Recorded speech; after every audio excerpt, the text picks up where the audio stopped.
Hello everyone. जैसा कि हम लोग इस चैनल में डिस्कस करने वाले हैं कि इंडिया और चाइना के ट्रेड रिलेशन। इंडिया और चाइना के बीच जो ट्रेड है वो हर साल बढ़ रहा है, लेकिन फिर भी इंडिया को नुकसान क्यों हो रहा है, आज के इस वीडियो में हम समझेंगे। इंडिया चाइना इंपोर्ट एक्सपोर्ट का पूरा गेम क्या है, ठीक है। तो इंडिया और चाइना दोनों एशिया की बड़ी इकॉनमीज़ है। दोनों कंट्रीज़ के बीच ट्रेड रिलेशन काफ़ी पुराने हैं, लेकिन प्रॉब्लम यहाँ से शुरू होती है जब हम इंपोर्ट और एक्सपोर्ट का बैलेंस देखते हैं कि दोनों इंपोर्ट और एक्सपोर्ट के बीच का बैलेंस क्या है, ठीक है। इंडिया चाइना से ज़्यादा इंपोर्ट करता है और चाइना को कम एक्सपोर्ट करता है।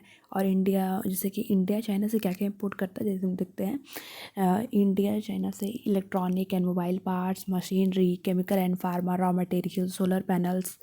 इसका मतलब ये हुआ कि इंडिया अपनी ज़रूरत की सारी चीज़ें चाइना से मंगवाता है और इंडिया चाइना को एक्सपोर्ट क्या करता है, इंडिया चाइना को एक्सपोर्ट करता है जैसे कि आयरन और cotton, agriculture products, organic chemicals. ये सब इंडिया चाइना को एक्सपोर्ट करता है। एक्सपोर्ट कम होने की वजह से इंडिया का ट्रेड डेफिसिट बढ़ता जा रहा है। अब यहाँ पे ट्रेड डेफिसिट एक कीवर्ड आता है। ट्रेड डेफिसिट क्या है? ट्रेड डेफिसिट का मतलब है कि जब इंपोर्ट ज़्यादा होता है और एक्सपोर्ट कम होता है, ठीक है। तो इंडिया चाइना ट्रेड में क्या, इंडिया को हर साल बिलियन डॉलर का लॉस होता है। जब इकॉनमीज़ के लिए एक जो हमारी जो इकॉनमी है उसके लिए बहुत बहुत सीरियस मैटर है। जैसे हम यहाँ पर ट्रेड डेफिसिट का मतलब समझ ही सके कि ट्रेड डेफिसिट का मतलब है कि ज़्यादा इंपोर्ट होता है और एक्सपोर्ट कम होता है।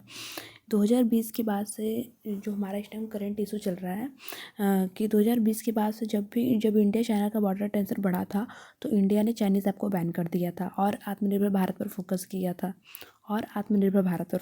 ठीक है। इंडिया चाहता है कि इंडिया जो इम्पोर्ट डिपेंडेंसी है चाइना से वो कम हो, डोमेस्टिक मैन्युफैक्चरिंग बढ़े, चाइना के साथ ट्रेड बैलेंस इम्प्रूव हो, ओके।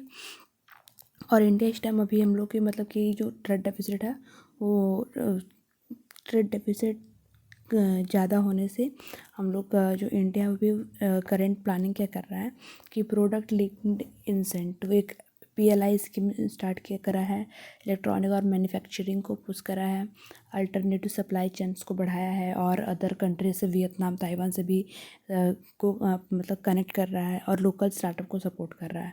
तो इंडिया धीरे धीरे चाइना पर डिपेंडेंसी कम करने की कोशिश कर रहा है।